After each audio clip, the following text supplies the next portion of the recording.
Ya, teman-teman, kita akan lanjut ke segmen yang kedua ya dari measurement and scaling ini. Sekarang kita bicara tentang teknik-teknik untuk melakukan penskalaan. Ya, pada dasarnya ada dua jenis saja, ya, dua teknik saja. Yang pertama yang comparative scale, kedua non comparative scale. Ya, bedanya apa? Tentu dari penamaannya saja kita sudah bisa menebak. Comparative scaling itu berarti kita melakukan penskalaan terhadap satu objek itu kita lakukan dengan cara membandingkan langsung, namanya komparatif.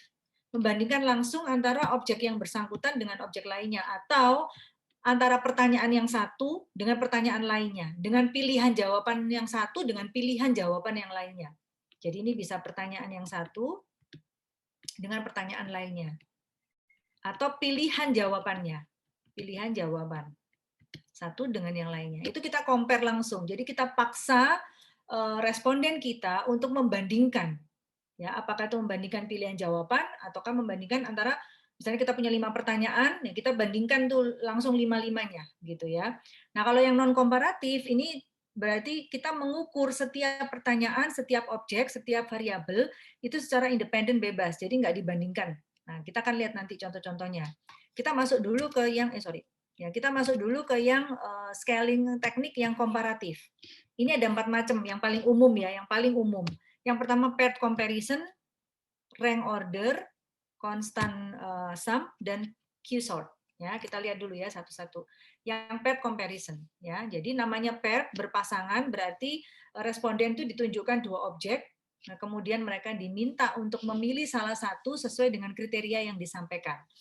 Nah, berarti kalau paired comparison ini datanya itu akan menghasilkan data yang berskala ordinal ya. Karena apa? Karena memang ya akhirnya jadinya kamu pilih A atau pilih B gitu kan. Kamu prefer yang A atau prefer yang B. Jadinya kan berarti ada tingkatan preferensi di situ. Jadi makanya datanya berupa data ordinal. Nah, dalam aplikasi di bisnis ya, teknik comparative scaling yang paired comparison ini banyak dipakai pada saat blind test. Ya, ini di slide saya tunjukkan satu case study dari Coca-Cola ya, di mana Coca-Cola kita tahu tidak hanya Coca-Cola tapi salah satu yang menginisiasi paired comparison approach ini adalah Coca-Cola, di mana kita tahu bahwa Coca-Cola itu bersaing dengan Pepsi, mereka tuh head to head ya, satunya leader, satunya challenger, gantian aja tuh pokoknya mana yang satu, mana yang dua itu gantian aja di market ya. Nah, jadi ini ceritanya pada tahun 85-an ya, di mana pada saat dilakukan blind test ya. Kalau blind test kan berarti blind testnya bukan ditutup ya, tapi nggak ada mereknya gitu. Ini sama-sama minuman berkarbonasi ya. Lalu nggak dikasih mereknya di gelas biasa. Lalu nah ini dilakukan di publik di tempat-tempat publik lah istilahnya, di stasiun, di apa namanya di city town hall kayak gitu-gitulah. Nah, lalu hasilnya adalah hasil blind test itu kecenderungannya banyak orang yang suka rasanya Pepsi, ya. Karena mungkin Coca-Cola dirasa lebih bitter atau apa ya.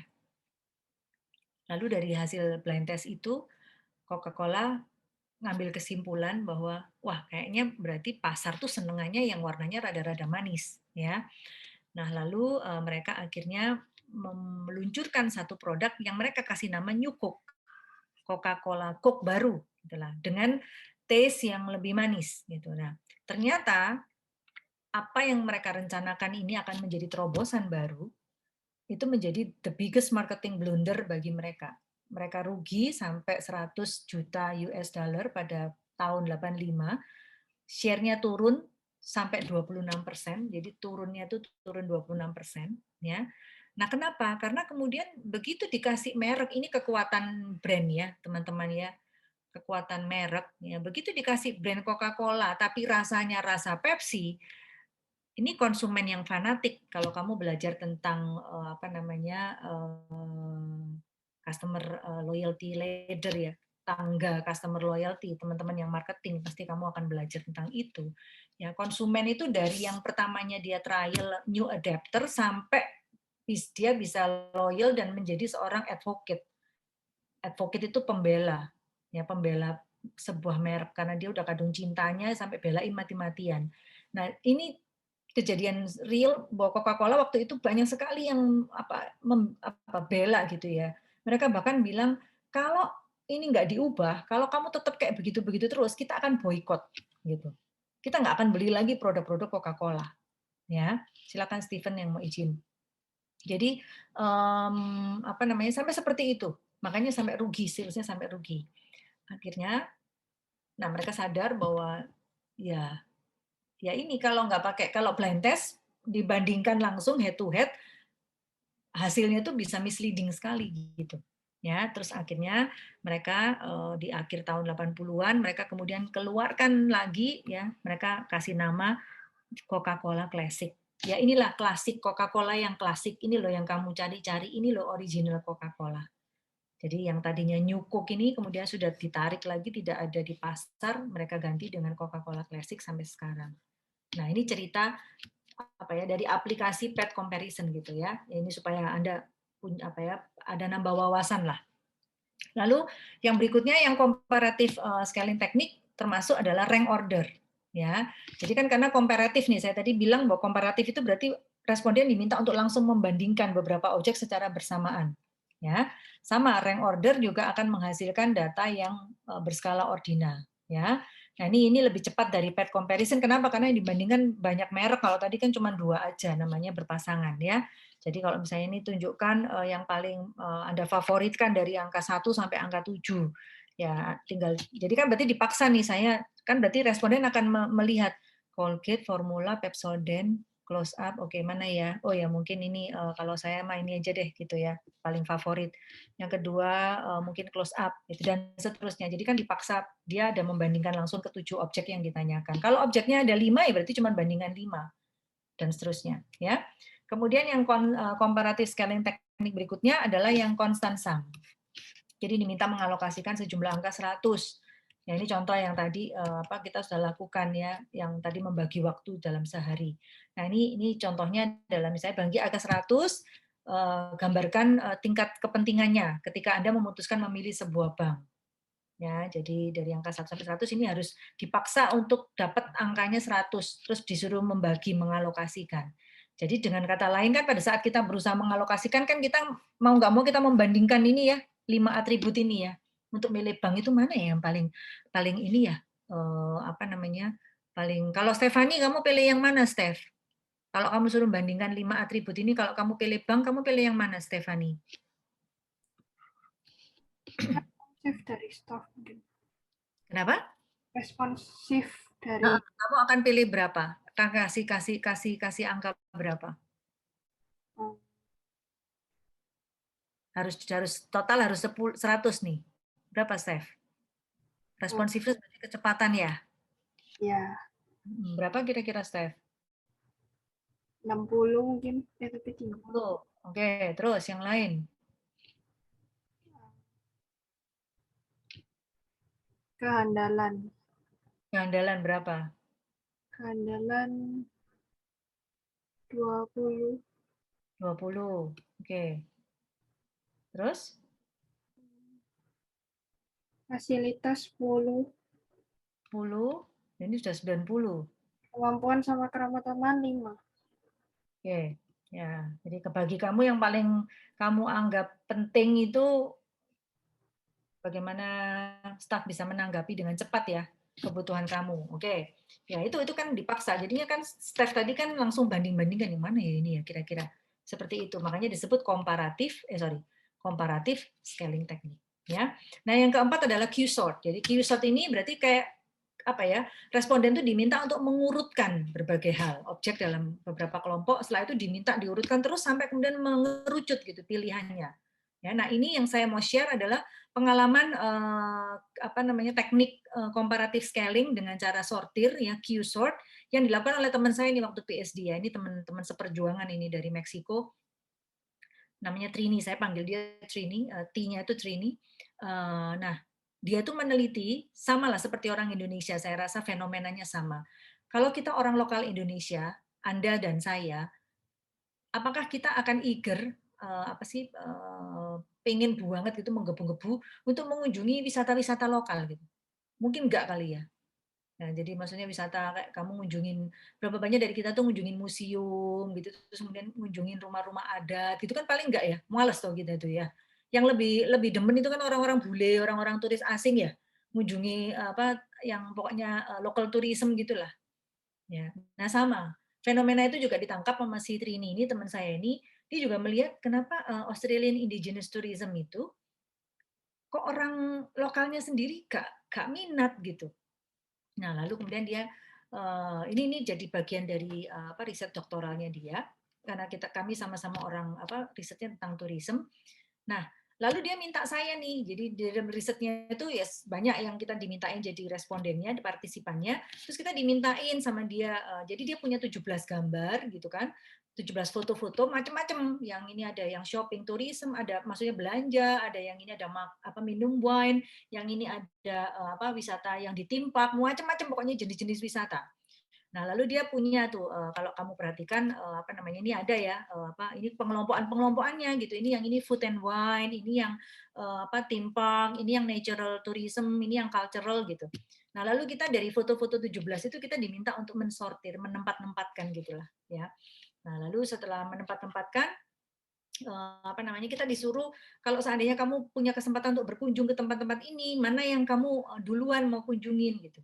Misalnya di kelompok apa namanya cultural tourism itu ada yang ke apa namanya misalnya apa namanya ke rumah adat misalnya ke ini mana yang kamu lebih paling jadi preferensi. Jadi udah disuruh nyortir kemudian disuruh ranking gitu ya.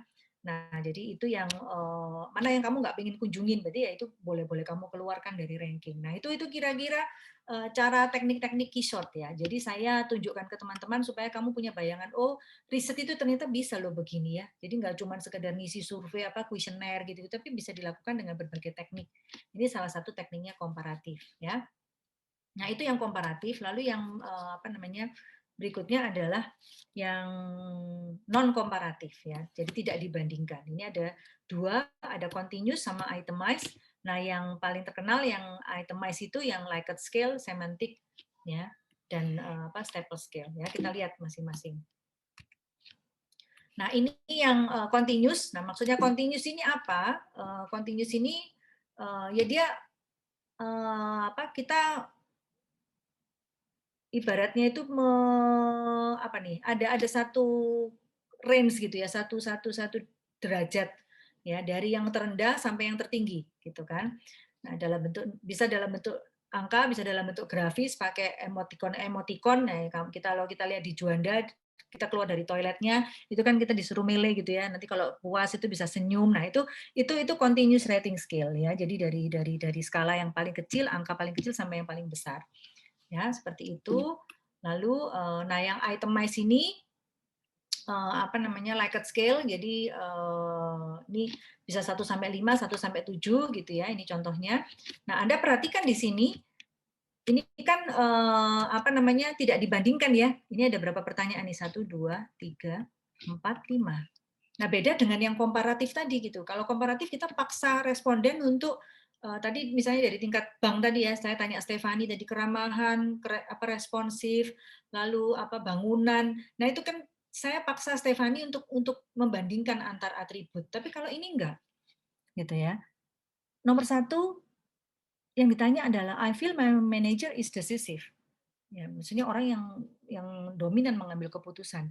Ya dia tinggal ya kamu nggak setuju atau kamu sampai setuju. Ya, I feel my manager is a strong apa leader gitu ya. Dia tinggal sangat tidak setuju atau sangat setuju. Jadi benar-benar satu-satu nih, makanya dikatakan itemize setiap item. Ya. Nah, tidak hanya Likert scale ya, tidak hanya kalau Likert scale itu tingkat kesetujuan atau ketidaksetujuan, ini derajat kesetujuan. Kalau semantik ini kata sifat teman-teman ya, jadi adjektif di dua kutub gitu, jadi ada dua kutub, yang satu kutubnya negatif, satunya kutubnya positif. Bu, kalau saya mau balik boleh, boleh nanti misalnya pertanyaan 1 sampai 5 ini yang sebelah kiri itu kutub negatif, jadi kata sifat yang negatif, yang ini kata sifat yang positif. Nanti dari 6 sampai 10 ya, nomor 6 sampai 10 ini berarti yang saya balik Bu, nggak apa-apa. Pokoknya nanti kalau waktu apa coding jangan bingung ya. Harus konsisten waktu codingnya ya. Kalau perlu disamakan semua ya. Oke, nah ini contoh kan. Jadi kalau apa semantik itu kata sifat ini strong lawannya weak, decisive lawannya indecisive, fair lawannya unfair dan seterusnya. Jadi beda sama ini kan sama-sama meneliti tentang manajer ya.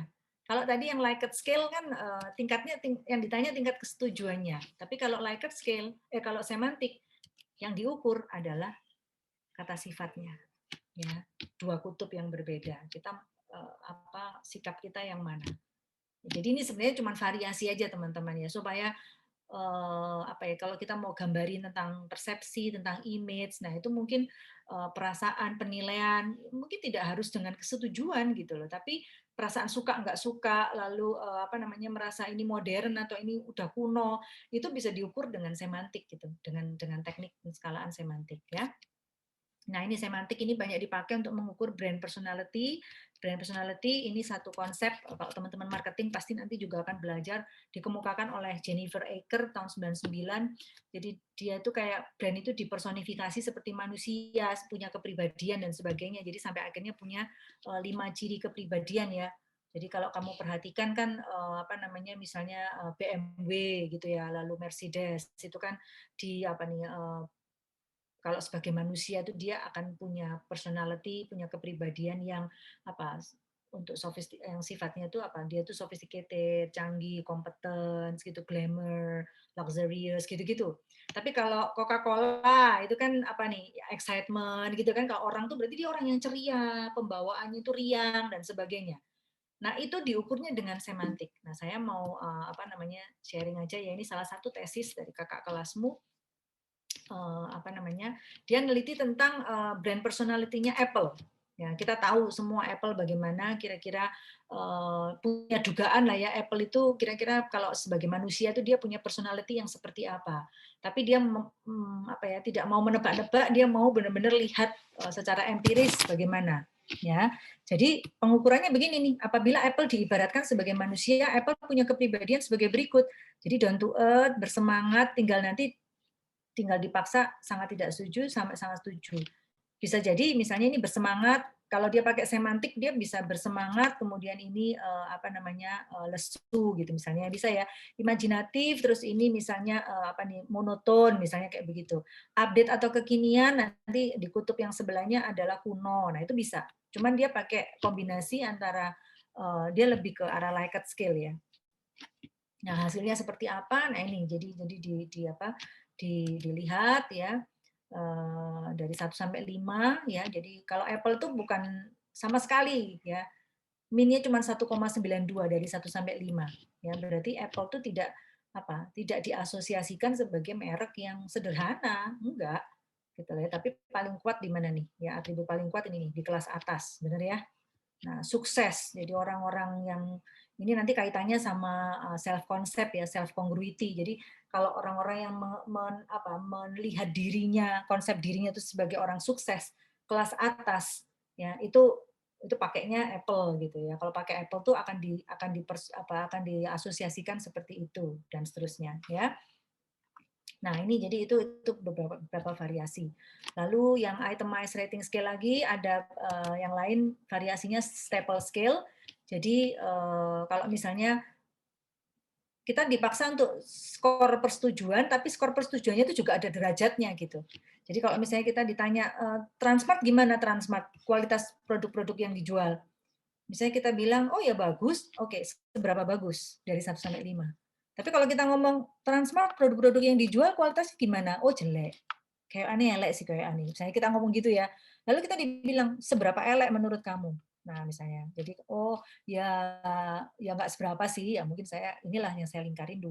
Tapi kalau kita ngomong elek soro wis pokoknya kalau sing apik di sana, ya mungkin kita langsung 5 gitu. Jadi derajat sikap kita pun itu dipaksa untuk dikuantifikasikan gitu ya. Itu staple skill.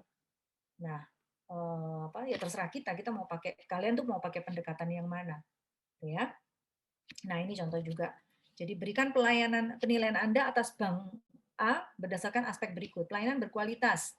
Ya, iya sih bagus sih ya apa namanya berkualitas itu dan sangat-sangat pokoknya sangat inilah bagus banget handal pokoknya.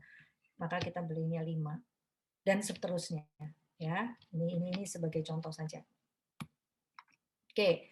Nah, itu tadi tentang penskalaan ya. Kita melihat bahwa apa namanya, ada yang kita membandingkan langsung dan kita yang tidak apa namanya, apa nih, tidak membandingkan langsung ya.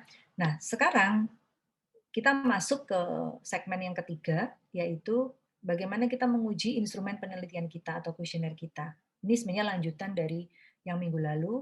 Kita melihat apa namanya, kalau kita mau survei, maka kita harus pastikan bahwa alat ukur kita, yaitu kuesioner kita, itu sudah baik gitu, kualitasnya sudah baik ya, sehingga kita data yang akan kita kumpulkan itu merupakan data yang juga baik kualitasnya, yang mampu membantu kita menjawab masalah yang kita cari dalam penelitian. Nah, paling tidak teman-teman ada 3 kriteria ya. Yang pertama, data itu kuesioner sorry, bukan data, kuesioner instrumen itu dikatakan berkualitas itu kalau satu praktikal, artinya apa? Ekonomis, convenient gitu ya. Kalau kamu fotokopi, makanya saya bilang kalau dulu sebelum pandemi ya masih zamannya fotokopi, nyebar kuesioner tuh offline, bawa kalian fotokopi. Nah itu saya bilang jangan banyak-banyak ya. Satu kuesioner itu bisa 10 halaman. Kamu yang terima aja ya toh, sudah lihat 10 halaman, itu kan kamu pasti akan aduh udah ngepir duluan kan. Kalau kamu lihat kuesioner tuh sudah 10 halaman. Wih, iki duwowo iki gitu kan. Sama dengan ya kalau kamu lihat slide saya gitu kan, kalau saya kirim, waduh ada 48 halaman mati kok niki Ibu Sherly sok mari jam setengah 5 gitu kan. Nah, padahal ya itu secara psikologis ya. Ini kan tapi kan beda kalau materi. Kalau yang kuesioner tuh loh, karena kan kita minta responden untuk mengisi. Kalau secara psikologis kuesioner kita tuh sudah nggak convenient, nggak ekonomis ya toh. Ya orang tuh impresinya secara psikologis sudah males duluan, ya. Jadi itu desain kuesionernya juga harus bagus, rapi, jelas ya. Tulisan nggak terlalu kecil. Minggu lalu saya udah cerita waktu saya survei ke lansia, saya pakai font yang gede-gede ya. Ya supaya apa ya? Supaya praktikal bagi mereka juga mudah gitu, convenient, nyaman buat mereka. Ya. Nah, yang dua isu ini yang paling penting yaitu kuesioner kita harus valid sama reliable. Ya. Nah, valid itu apa? Valid itu kalau apabila bisa mengukur, kita mampu mengukur apa yang ingin kita ukur. Ya. Kalau reliable itu konsisten. Jadi kuesioner kita tuh handal, stabil alat ukur kita. Ya. Jadi digunakan pada orang yang sama di waktu yang berbeda, itu akan konsisten hasilnya. Ya, atau kalau misalnya digunakan pada orang yang berbeda, itu juga konsisten hasilnya gitu loh. Ya. Jadi kalau analogikan tuh seperti ini. Kuesioner yang baik ya harus memenuhi kriteria reliable dan valid, harus valid dan reliable. Tapi kemungkinan buruk yang bisa terjadi adalah 3 ini, teman-teman, senario ini. Ya. Contoh paling gampang, ya mari kita ambil contoh praktis sehari-hari. Untuk mengukur berat badan. Ya. Menurut kamu, ya toh, kalau kita ingin mengukur berat badan, berarti kan kita mau keluar satuan berat badan yang disepakati dunia adalah kilogram ya kalau Indonesia ya, kilogram. Nah, berarti kira-kira valid itu artinya apa? Alat ukur kita harus mampu dengan tepat mengukur apa yang ingin kita ukur. Nah, alat ukur apa yang bisa dengan tepat mengukur berat badan kita sampai menghasilkan kilogram? Kira-kira alatnya apa, teman-teman? Yuk, silakan tulis di chat boleh, nggak apa-apa. Apa alatnya?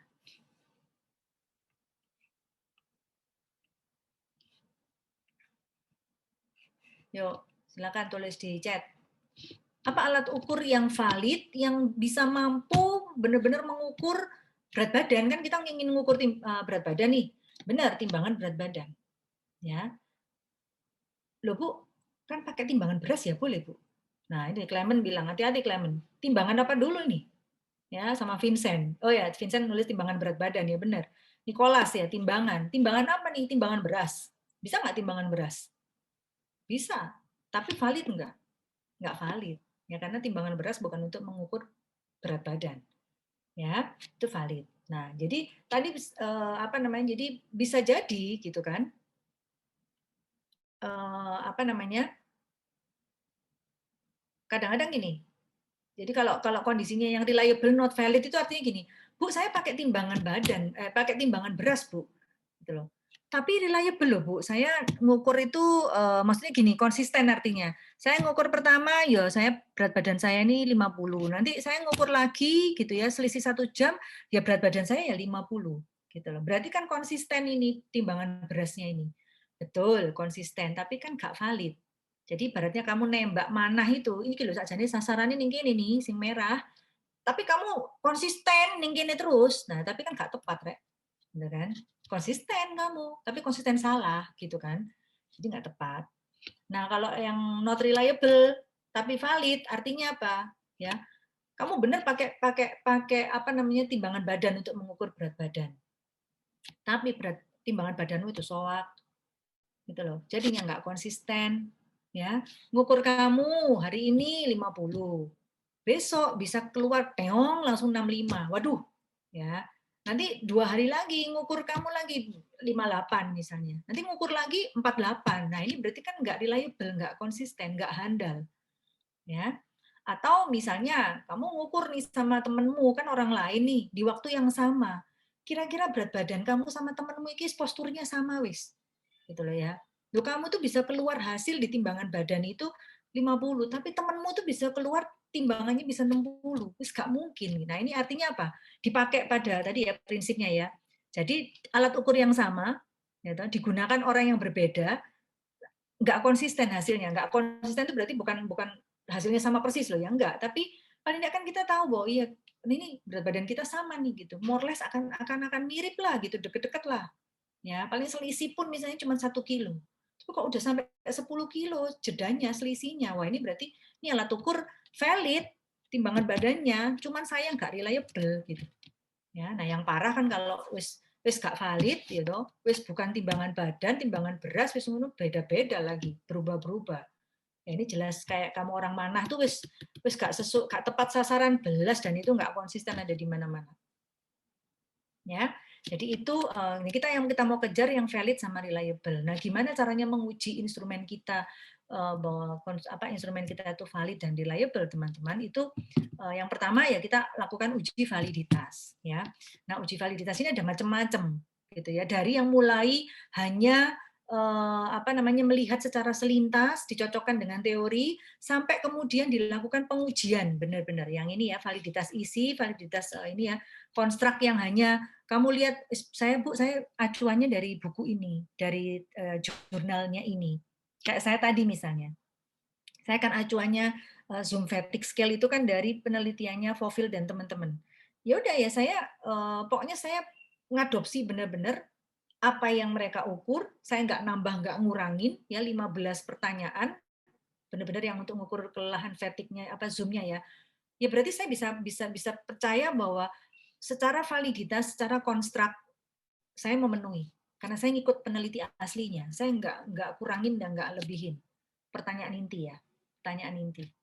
Ya, tapi ada juga yang pengukuran validitas itu sampai kepada perhitungan statistik, teman-teman, sampai ke pengujian eksternal.